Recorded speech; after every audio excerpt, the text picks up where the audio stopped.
Okay,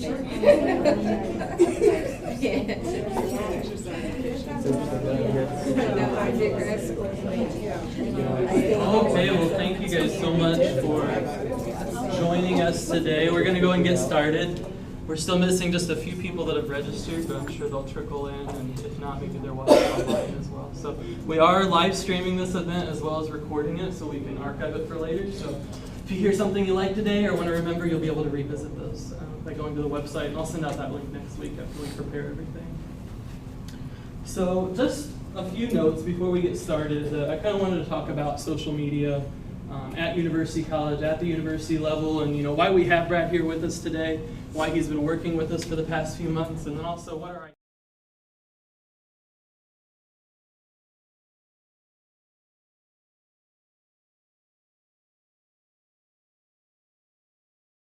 I came to him with the question almost of, how do you link Facebook with retention, with graduation rates?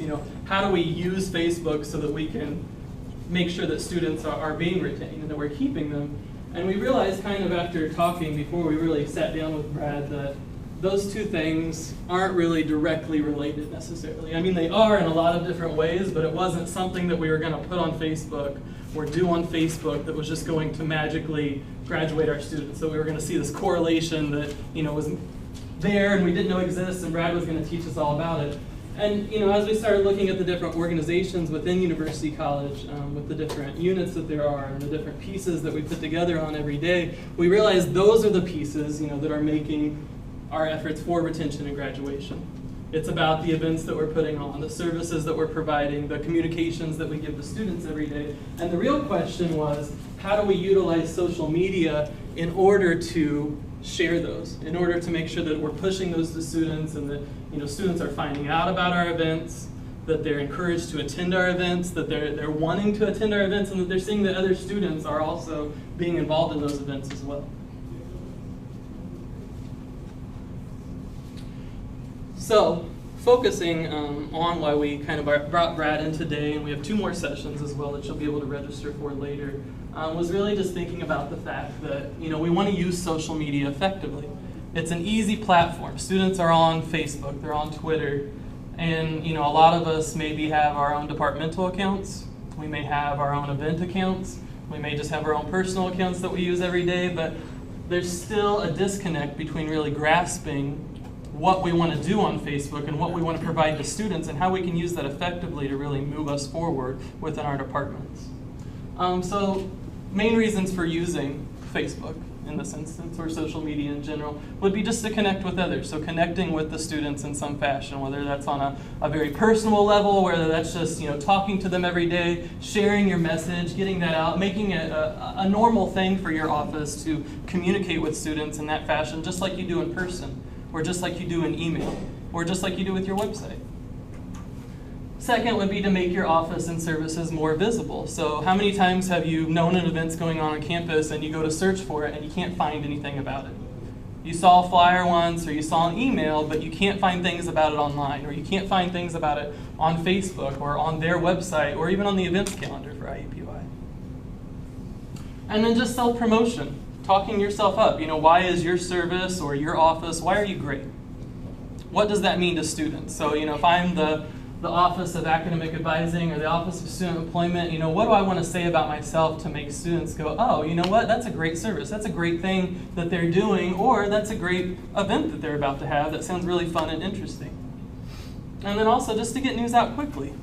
A lot of times, we just want to be sharing a congratulations thing to a student that has done something neat with our office, for our office, or that was provided by our office.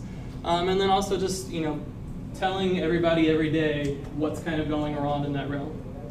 So not always, our students always thinking about your certain program or your certain event, but if we're putting it out there constantly and talking about different things, we're able to kind of ping those students more often. So why social media?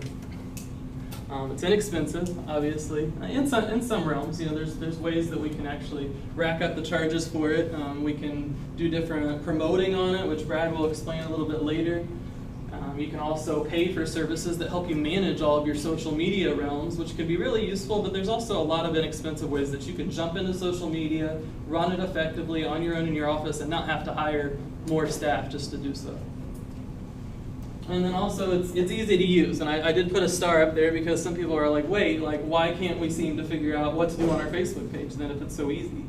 Well, it's not necessarily that, you know, Facebook's hard to use, it's just sometimes we need more ideas, we need more best practices to say, what should I be doing today? How often should I be posting? What should I be talking about on Facebook? What should I do, you know, when I see slander about IUPUI on Facebook? How do I respond to those different pieces? And it doesn't take a lot of time. It does to plan, to really, you know, start getting that in your everyday life.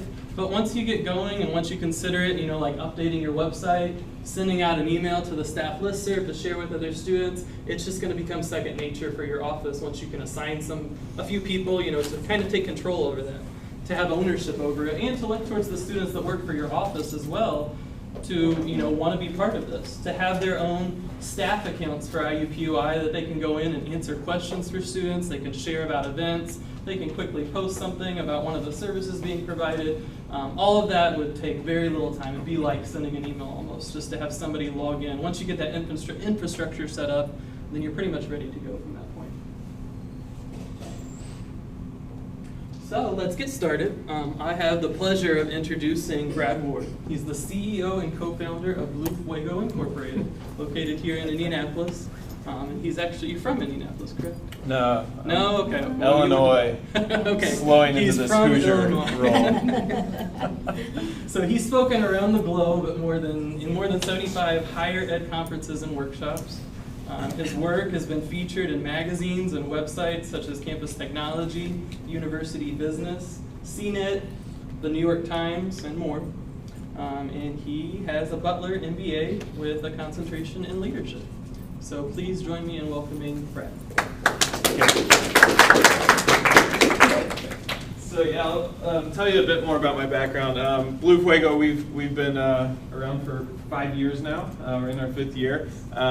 While I was getting my Butler MBA, I worked at Butler in the admission office as an electronic communication coordinator. So think admission counselor who doesn't travel.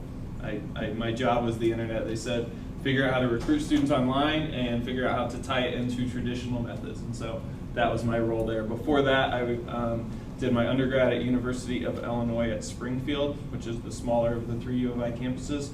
And after graduating there, I had spent 2 years as a marketing recruitment specialist. So basically, I've been in higher ed since graduating, know it and love it, just like all of you, I'm sure.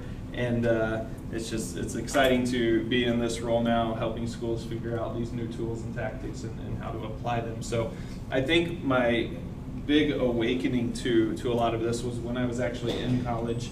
I was a resident assistant and had built a website. This was back like 2002, 2003. The website it collected photos, videos, there were forums, you know, before a lot of these social tools existed. But what I saw through my 3 years of being an RA was that my wing had a 95% retention rate for the university versus about a 75% for incoming students. And so that was a big eye-opener of like, wow, these tools connect people and allow conversations to happen, and that can be a really good thing.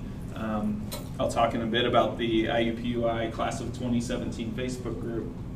Right now there are about 1,100 students who are in this group, getting to know each other, finding roommates, asking Eric or people in admissions questions about the university. And just to kind of go back to one of Eric's slides real quick, you know, on this, it doesn't take a lot of time, it's easy to use. I look at social as basically a new telephone. You know, it's a preferred communication method for a lot of students. It might be the way they want to interact with you, and so when I hear somebody say, oh, I can't, you know, check a Facebook page, I can't do this or that, well, if I called you, would you pick up your phone and answer my question? Probably. So if this is the way I want to interact with you, if you're willing to accommodate that, it can be great for both audiences. So, you know, talking about Facebook, it's a behemoth, right? There are 1 billion people on Facebook, about 1 out of every 7 people in the world. It's just incredible to look at the stats. They used to publish this number of collectively how much time people spent on Facebook daily. The number at one point, this was probably 2 or 3 years ago, the world collectively, if you added up all the minutes spent on Facebook, it was about 14,000 years of time per day. And they stopped publishing the number, and that was when they were like 300 or 400 million. And so when you look at it, you think, we're spending a lot of time here, we're doing a lot. I've seen various stats, usage is decreasing, enthusiasm of the tool is decreasing, and I think a lot of that's happening. But where Facebook is in a great place is that we have invested so much into the platform through our connections, through our photos, through all the different things it offers, that it's really hard to just pick up and leave the platform. If I say, hey, I'm going to go to Google+, well, I'm going by myself, right? Because all my friends are staying here. So Facebook has that going for them, that data portability. There's really no solution for it yet. So that's why we're looking at it. That's why we're thinking about it. And then today specifically, we're basically looking at 2 options of Facebook, which are pages and groups. And I just want to talk through a bit of the 2 types, what they are, what they aren't, and basically which one might be right for you. So of you in the room, who is currently like an administrator for an IUPUI Facebook page? Okay, and how about groups? Okay, so really not many group users. Yeah. Mine's actually a page, kind of like IUPUI has someone's name at IUPUI. Okay, like a personal profile. Yeah, it's Brittany Caliandi for the Kelly School of Business. Okay. But it's not a page. Great. Yeah, so we'll talk about that. Those are great as well. So when you're trying to make this decision of page or group, a lot of what you'll see is about Facebook pages. A Facebook page is essentially this official presence for someone, and groups have traditionally been more like, Peyton Manning fan club or something like that, or my family has one, and so we kind of use that to just keep each other up to date on what's happening, because we don't really do family reunions anymore. We just kind of use that, and then when we can all get together, we do. But there are a lot of differences. Facebook tends to push you towards a page. The reason for that is the monetization of it. It's a lot easier for Facebook to make money through you using a page than you using a group. So I think that's why they tend to push people in that direction. But I think groups are still really valuable. So when you look at some key differences, and again, we're archiving this, we'll get you the slides as well. Pages cannot be private. Everything on a page is public. Also, someone can interact with your page without having liked it. And that's changed in probably the last 18 months or so. So it used to be if I wanted to comment on your page or interact, like a photo, etc., I had to actually like your page to take that action. Now I can just step on and say whatever I want and leave. And that is just, it's a little different. Whereas a group, there are 3 different types of groups. There's an open group, which means I can see everything about your group, but I have to join it to interact. There's a private group, which means I can see your group, I can see the members who are in it, which can be valuable, because if I have friends on Facebook who are in that group, I'm going to see their photos there. And then the third type is secret, meaning if you don't have the URL to it, you're not going to find it on Facebook through search, etc. But again, page is totally open. With vanity URLs, so facebook.com/IUPUI, that's a nice, short, clean URL. It's called a vanity URL. On pages, you can have those. On groups, I say no just because it's not as clean. You can have facebook.com/groups/something, but it's a little different. So pages kind of have that advantage. This is the huge one to me, message delivery, meaning when you update that, how is your audience receiving it? So if you have a Facebook page, if you have 100 followers, fans, likes, whatever you want to call them, when you update that page, they're going to see it in the news feed, right? So I log into Facebook and I see the content. Now the thing about Facebook is every time each of you who have an account log in, you have to see something interesting, right? Because the moment you start logging in and see content that you don't care about, you'll lose interest. And when you lose interest, you stop going to Facebook. When you stop going to Facebook, they stop making money off of you. So there's this whole algorithm called EdgeRank. and it determines what you see on Facebook based on what you interact with. So if you've ever Facebook stalked someone, you go through and look at all their pictures, what they do on vacation, blah, blah, blah, and then the next day they update, that's going to be in your news feed. Or if you like a new page and you interact with them, you comment on a few things, you're going to see them. But that page who only talks about themselves, who only promotes themselves, and you never like or comment anything, and we'll talk about content in the next session, as you don't do those actions, Facebook will say, okay, maybe that's not really important to them, and if they're not going to do anything with it, I don't want to show it to them because it's not interesting and they might not come back.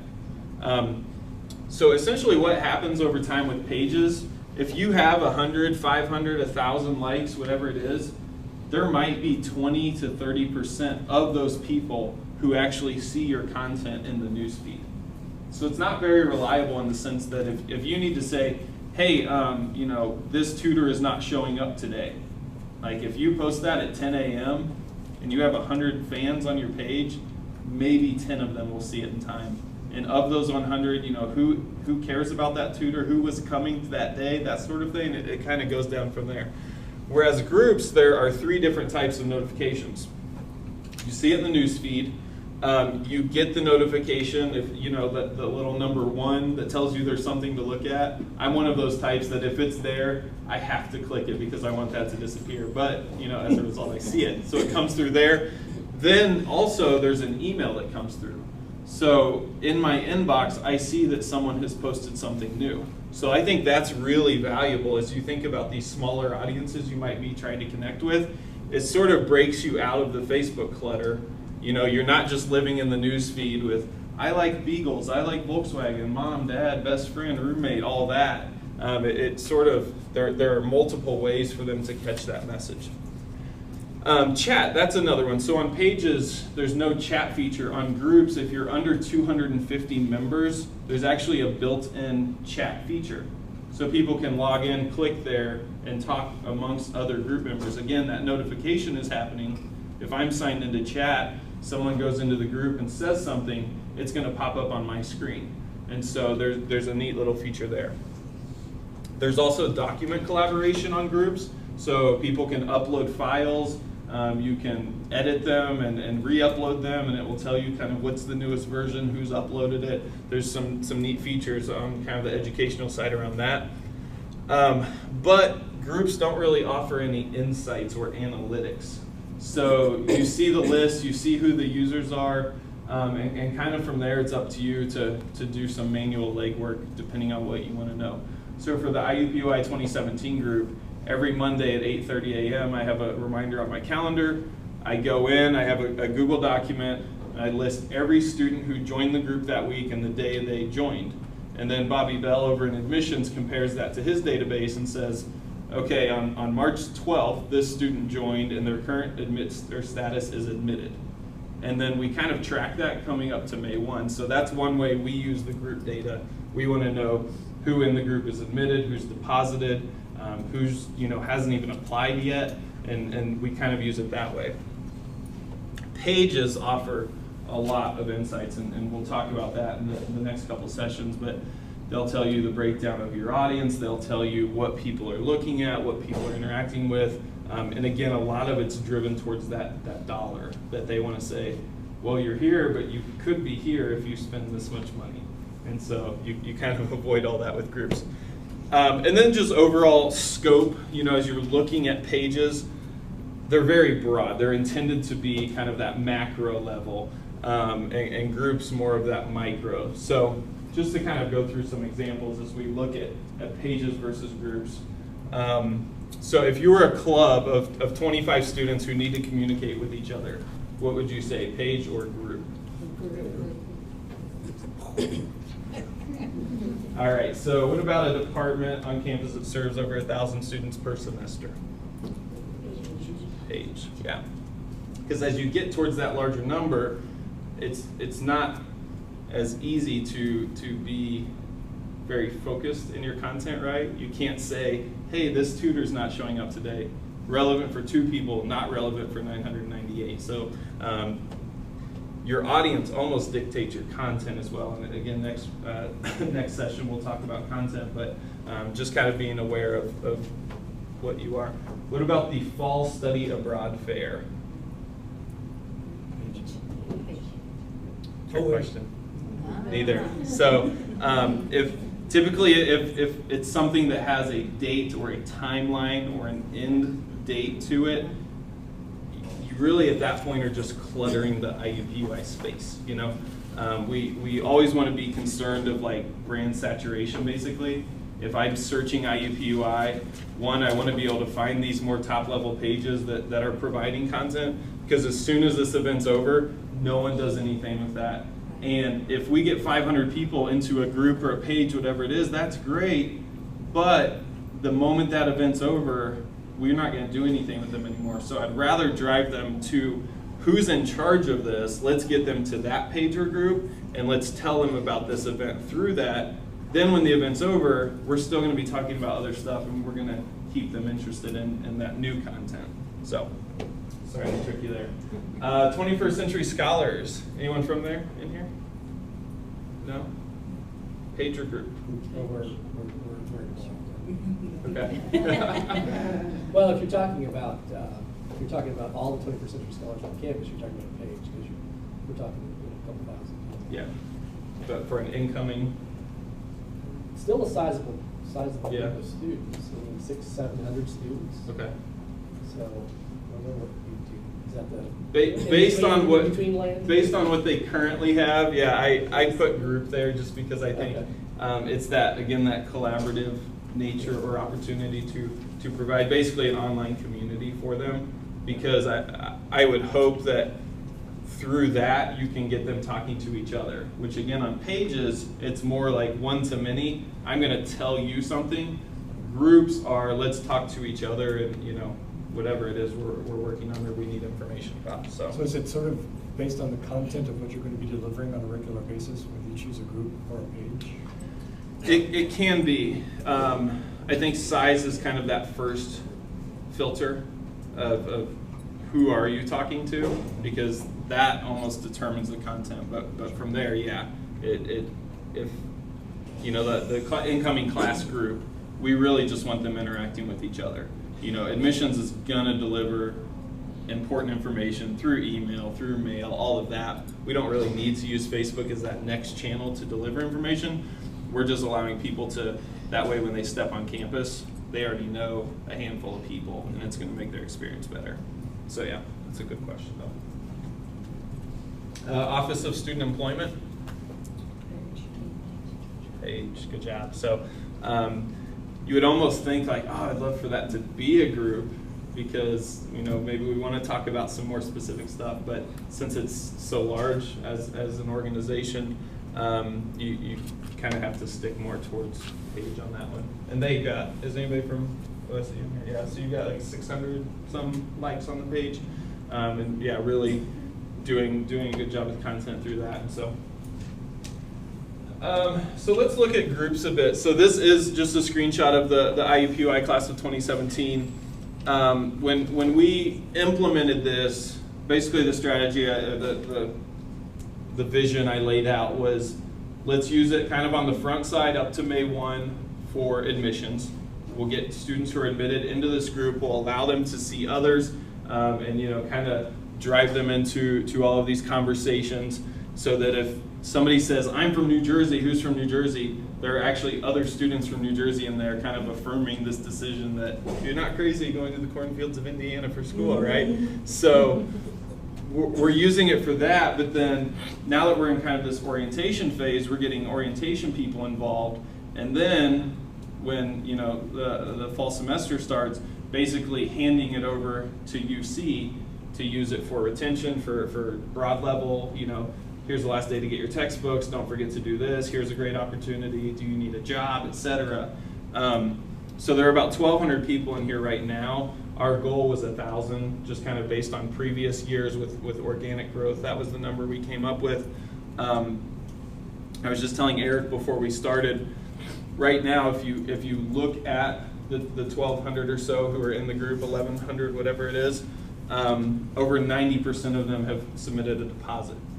And that compares for our other clients leading up to May 1, 30 to 40% for, you know, even like private schools.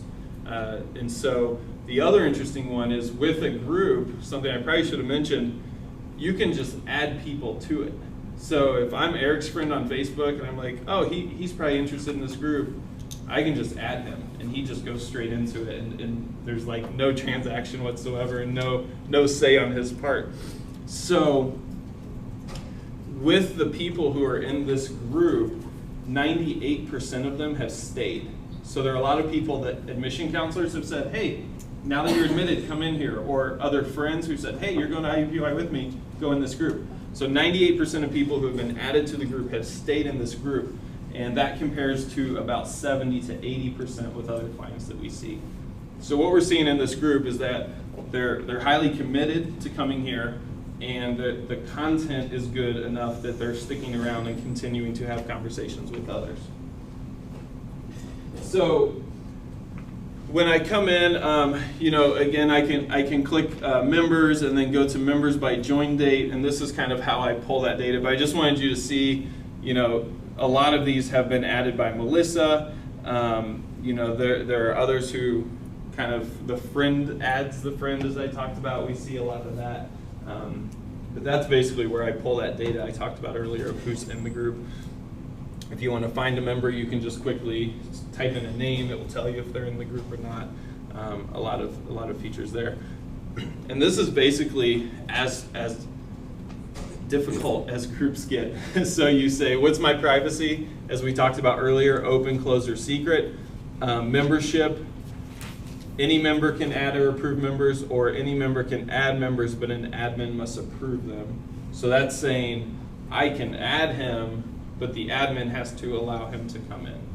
So if you're a smaller group, maybe you're focused on 30 or 40 students, a specific program, specific club, whatever it is, and you want to kind of limit or control who's entering that, then you want to have this one checked. Set up a group address. You can actually set up an email address through Facebook that people can email to submit to, whether it's a post or a document. So that's an option. We don't really use it a lot, but it's there. Description, if you want to type in what the group's about, you can do that. Otherwise, it just it will be blank. And then posting permissions. I always just leave that members can post in the group. I don't think it really makes sense to say that only administrators can post, because you want to bring them in and encourage them to interact with you.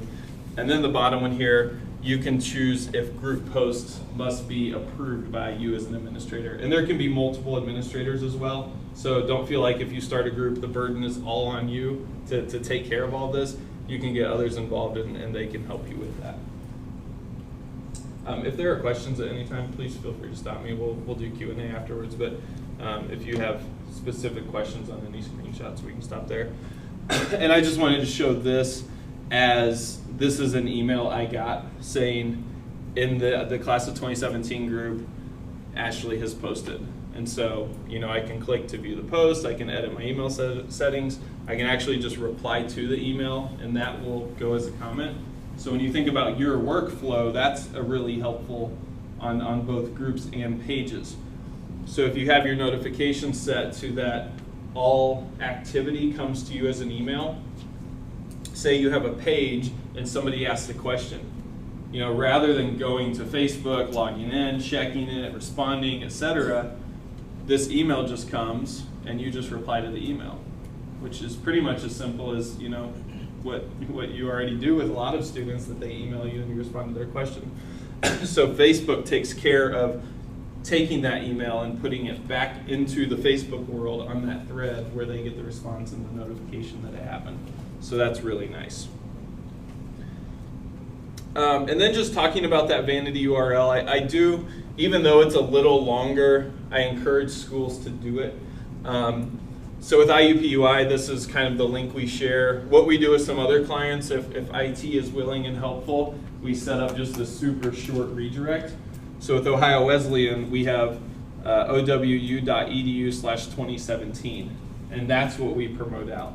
So I don't want to open a can of worms with IT, but I don't know what you guys have in terms of shortened URLs or what's possible there. But it's a lot easier to promote that than to tell somebody, go to facebook.com/group/370-271-4630-54571 and join the group. The other reason I like to have specific direct URLs to share, there are a lot of companies out there who love your audience. So when I was at Butler, it was called Facebook Gate in the New York Times. So it was 2008. I had a friend I met at a conference. She worked at Winthrop University. And she emailed me and said, hey, this really weird thing happened. This kid joined our group, but I have no record of him in our system. Hasn't applied, isn't a prospect. Like, do you know why he would do that? And I just said, I don't know, like that's really interesting. So a couple months later, we mail out all decisions from Butler, and a student joins our group from Texas the day after we mailed admission decisions. I thought there's no way that got to Texas already. So I hop over to our system, check, name's not there. I'm like, that name's familiar. So go back to my email and say, like, did I have a conversation with this kid? What's going on? And of course, Michelle's email pops up, and it's the same name, same student. So essentially what we discovered through that was there is a marketing company who was kind of sending students out through all these group fake students who would post links like, hey, where'd you guys get your dorm sheets? I got mine here. You click on that link and buy your sheets, I get 15%. Just this whole affiliate referral scheme. The crazy thing about it, they were in over 1,000 university groups. The student who connected Winthrop and Butler, they only used that account for 6 schools. And just like how that came together was nuts. But basically, as a result of that, now those companies just set up their own groups. So they'll say IUPUI class of 2017, because if they can get 1,000 students to join that one instead of mine, they own the top level administration keys and they can just send those messages out. Don't forget to get your sheets. Hey, you should get your books through this online provider. Rent them, don't buy them, all that. And you could make hundreds of thousands of dollars a year. So, yeah. I did a Facebook page for another area down at the other end of the campus. And we did get emails or likes from people all over the world. Yeah. And I did get something like that one time. Somebody from another country was wanting to know what textbooks we used. So that was probably what that was? Probably, yeah. So I think we have a bit of just responsibility or duty to protect students, protect their interests, incoming students especially who are just naive and excited to be here. So yeah, that by having this, you can send them straight to it. They'll get to your group. What I don't like is when you say, go to Facebook and search for us. Because again, there are so many pages related to the institution that there's a good chance they'll just give up and not get there. So that's why this is all valuable to me. So as you think about growing your group, as we talked about, you can add people in, you can do a lot of that. But I think as you can see in the screenshot, these are all people who work at IUPUI. And I don't know if you want to kind of step on and talk about why this exists and what kind of the thinking behind it. Well, and actually, the idea came from you, I believe, when we started working with admissions as well. So, admissions has been very heavily involved with the class of 2017. So probably few of you have seen it or heard about it or touched it quite yet, but that's kind of coming as it transitions across the board. And so, avoiding to have a personal account and trying to talk to students who are probably going to try to friend you, or maybe your profile picture is you at an event and you just don't want to really have that touch. It's better to create these staff accounts where you log in separately, you have a separate email where all this goes to, and it identifies you that you work here. You're Eric at IUPUI, you're Melissa at IUPUI, and it's amazing if you go into this class of 2017 group, and I encourage you guys to go join that just so you can see what's going on. The amount of questions that students are asking specific people. And so when I hopped in there, Melissa answers every question, pretty much. No, but she's very active in it. The students know her on a semi-personal level through Facebook. they will say, oh, I haven't gotten my housing contract. Melissa at IUPUI, do you know when I'm going to find out about that? Because they trust her at this point. They've found somebody that they've connected to, and it gives her a very professional looking account where she can talk about herself and she can put her likes and interests on there, but it's still not her personal thing. So it really gives a professional look to the university. Same with mine. It's just standard picture. I still put in my likes, where I'm from, where I went to high school, what my interests are, and whatnot. Oh, and there we are. And so then, I'm able to just go ahead and, comment on people's questions or post my own things to the page. And then students know that that's coming from IUPUI, and they start to learn, oh, Eric, knows a lot about orientation. If I have a question about that, I can ask him. Later, we got Jacob involved, and we got Stephanie involved, and now they're on there asking questions, and students know their names to ask as well. So as you're moving into this, or even as you create your own pages and groups, you're going to want to have your own staff account so you can kind of communicate separate from what your normal social media venues are anyway. Yep. Thanks. And so again, with the type to add feature in the group, you basically just come up here, you start typing a friend's name in, and it drops down. So. Oh no, that's my personal account. Yeah, I know, exactly. Because you're already in the group. Shirtless in your picture. Yeah, you're already in the group. You're already in the group, so it wouldn't let me do your other one. But the other nice thing, again, is through that account, connecting with students who you're interacting and working with, and then just being able to put them in those groups. So I talked about this earlier with the retention, the deposit. This has gone up as we got closer to May 1st, but just really encouraging to see that. So in review on groups, administration set by you. You get to determine who can join. If anyone can join, you get to determine if posts go straight to the group or if you have to approve them. The monitoring, you get the notifications and the emails when activity's happening. So I think that's good for you. And then in terms of promotion, you're looking at creating that direct link, sending them straight to that, and then inviting friends, students, other staff members into the group. So that's kind of your growth strategy. So flipping over to pages, here's a page, and if you come as an admin, you're gonna see you are posting, commenting, and liking as the page. You're gonna see notifications here, and then you're gonna see a button that says show. And when you click that show button, it's gonna drop down an entire admin panel, which we'll see in a few screenshots. There's also a notifications page, so this is going to tell you everything happening on your page.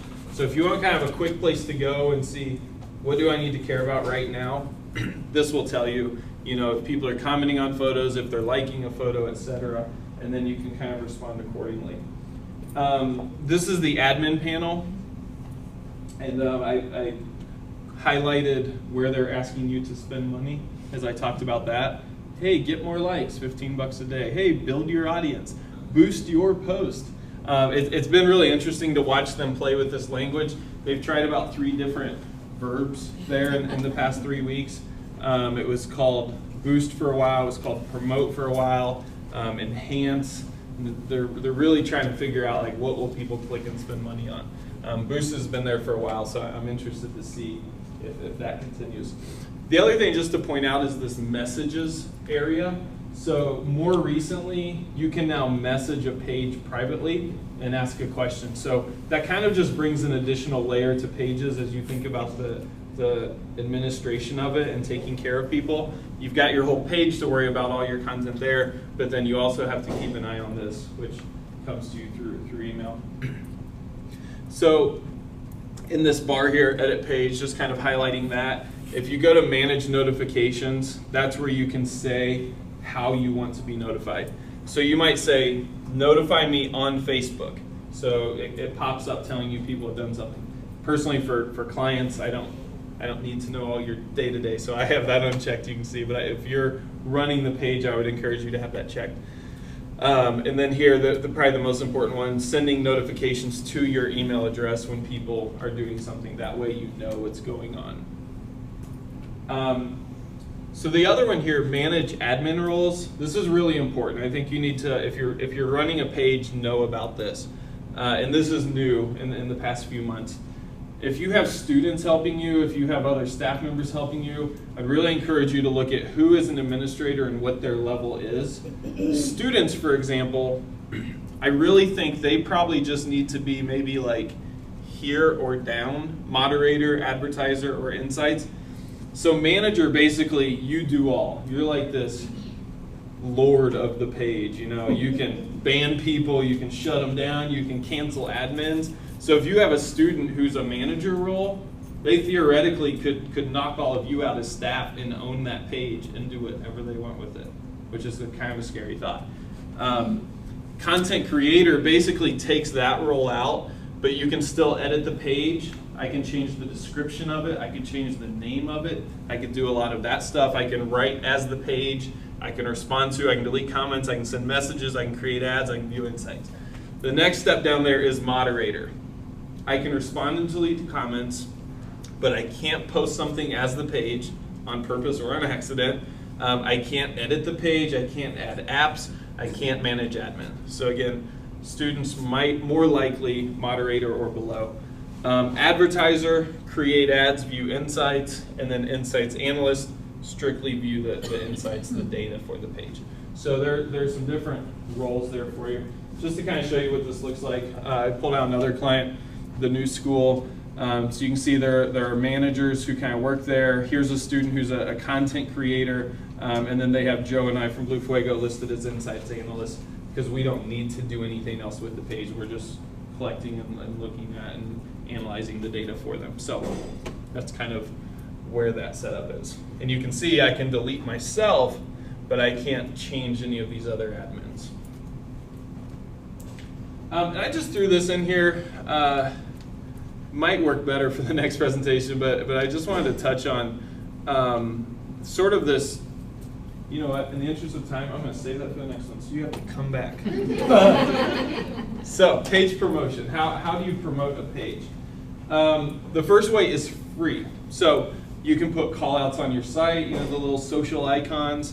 You can put a link in your email signature. You can post great content. That will have people come to your page. If others share it and I see it in the news feed, that's a free way to grow your page.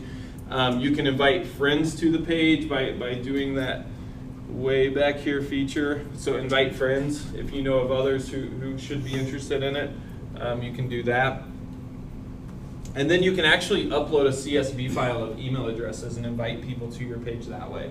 So if you have an email list of people you interact with frequently, just do that, and Facebook will say, hey, Eric at IUPUI thinks you would be interested in this page. Do you want to like this page?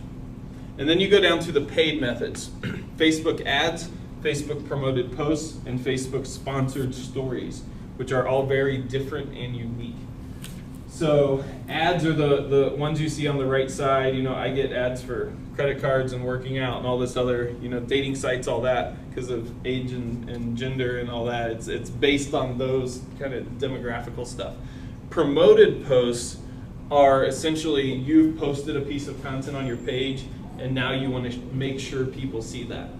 So when I talked earlier about how a very small percentage of your audience actually sees your content, this is Facebook's way of saying basically pay to play. Like, oh, you want 70% of your audience to see this? Give us $15 and we'll make it happen. So if you log into Facebook and you ever see like so basically you click here, boost post, and you set your budget, how much do you want to spend, and it will tell you based on the dollar increments how many people you will reach. So for the undergrad admissions page, it's saying if you spend $5, we'll get this in front of 940 to 1,700 people. And these are people who like your page and their friends. So you could go out and reach 80,000 people for $500, but 79,000 of them don't care about you because they're just a friend of someone who likes you on Facebook. So that usually doesn't make a whole lot of sense. Here's just an example. Rhonda likes Sprint, and so when I go to my news feed, I get advertisements for Sprint. So that's kind of this other sponsored stories feature where we're leveraging a friend or a fan of the page and we're promoting to others based on that connection. So, you know, it's entered my news feed. It tells me right down here, sponsored, and so I know that Sprint has paid for that spot in my news feed. So when you do that, when you click and do this, you basically get some data that says, okay, Brad spent $30 and we got 4,200 people to see this, meaning it loaded in their newsfeed on their phone or on the website. And then it's going to kind of tell me basically what that $30 got for me. So by spending the $30, I had about 900 photo views, had 135 people like a post on the page, 67 people checked into the page as a result, 29 people played a video, 17 people commented on something, 7 people shared something, 3 link clicks, and 0 page mentions. And then I come over here and it says, in total, 9,000 people saw the post, so 5,000 of them organically came across it, 3,000 were viral, which are kind of some of this happening. It goes out and other people see as a result. And then my paid promotion here, 4,238, which correlates up there. So if I hadn't spent the 30 bucks, you know, maybe I would have had like 5,000 to 6,000 views. But bringing in that paid reach just kind of adds this new dimension. So while you definitely don't want to pay to promote every post, there might be content that makes sense for you to do that. You know, a lot of times you might see people like your page as a result of that happening. So that's kind of the money side of things. So just to wrap this up, Facebook page and review. Administration, you get to assign levels. You get to determine who is able to do what. The monitoring, you get your email, you get your notifications. So similar to a group in that anytime something happens, they're going to tell you, but it's up to you to take action on that. And then promotion, when you look at growing your page, it's paid and unpaid, but increasingly becoming a paid world. Meaning, you know, just starting a page and getting 500 likes used to be really easy. Now, I like Beagles, I like Pizza Hut, I like this. You know, it's like, why do I want to like your page? What's in it for me? People aren't as quick to push the button anymore, and I'm sure you notice that in your own lives as well, that it's just like, I don't want more stuff in my newsfeed. So that's where paid a lot of times can kind of get past that barrier, and for some reason, if you're paying to be in that spot, people are more likely to do something with the content. So that's what I have. I know we've got maybe like 5 minutes left. Is that? Yep. Cool. So we'll open it for questions there on this first session of administration, monitoring, and promotion of pages and groups. I have a question about the page. Yeah. Using a page. There's a new feature. We were using Hootsuite before, but now they connected everything to Twitter. And so we stopped using that. And the reason why we were using it is because we could plan out for a month all of our posts and have it feed in Facebook. But I noticed on the page site, they have a little delayed feature, but it works half the time. Right. Do you know why that's the case? It's not that great. Yeah, it like works maybe 2 days every 2 weeks. Yeah. Is what we're noticing. And what we've seen is that, you know, if you schedule a post through Facebook and have a photo, a lot of times the photo won't show up. It takes forever to load, or it won't. Yeah.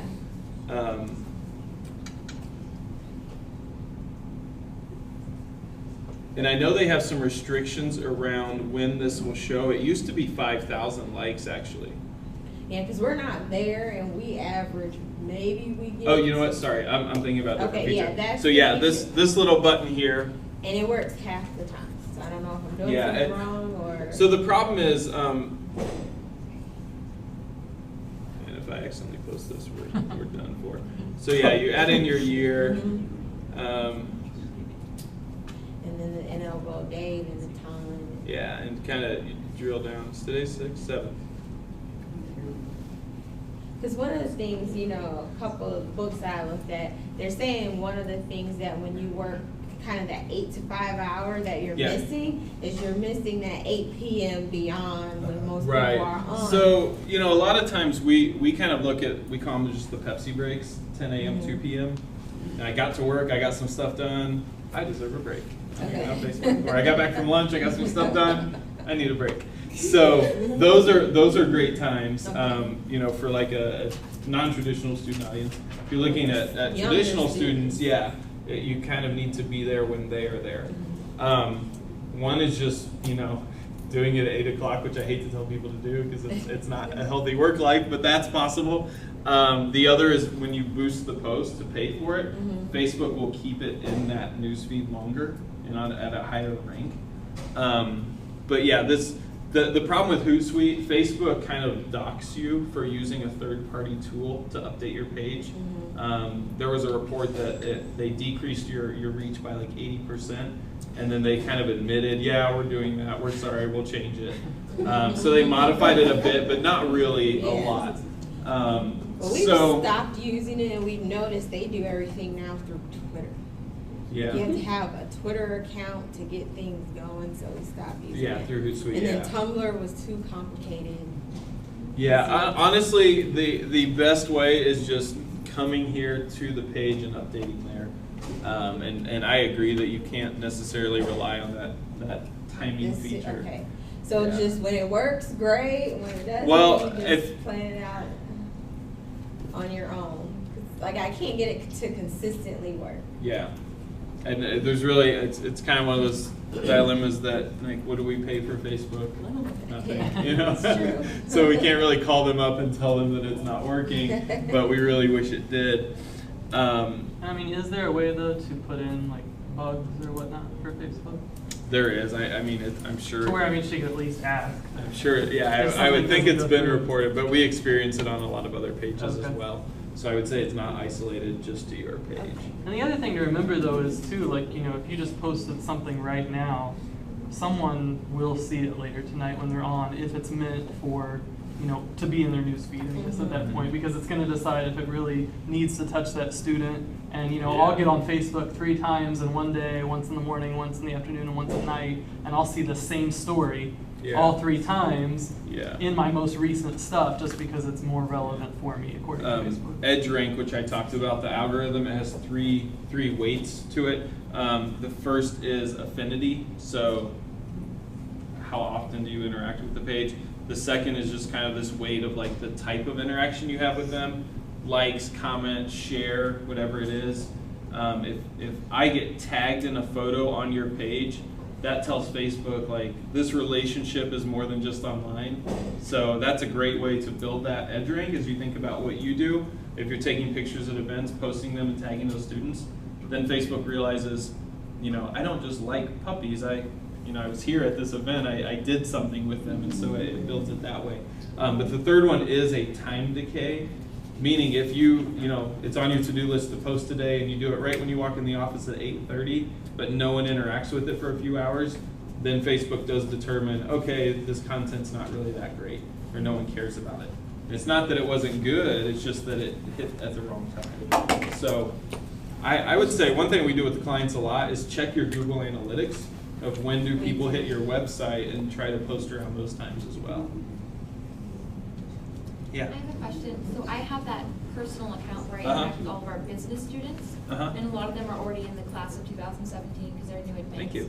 And I try to direct them to that. We have about 200 students that come in directly as direct admits Mhm. in the business school. Would it be useful to have a Kelly class of 2017, or so they can interact with each other, or would that kind of be oversaturating because Direct it's in my- admits meaning, they're freshmen, class of 2017 for IUI, but they're automatically in our business school. They meet direct admit requirements. okay.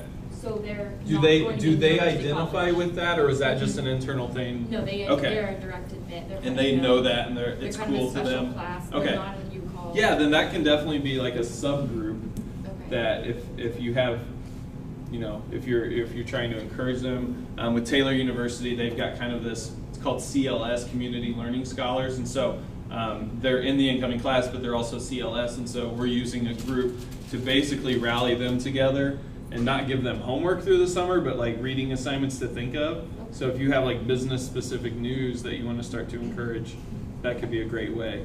So it won't be too much for them to be involved in all of these different. I don't think so. I mean, they'll determine They'll choose that. Yeah. Yeah. Any other questions? Probably take one more. The clock's up. It's 1:01, so. No? All right, well, I'll let you wrap it up. Yep. Yeah, well, feel free to email me if you think of any future questions for Brad. I can definitely contact him directly for you. And again, we'll be posting the video and everything online, so you can kind of go back to it. Please share it with your colleagues and share the future events as well that they could watch online. So thank you, Brad. Thank you.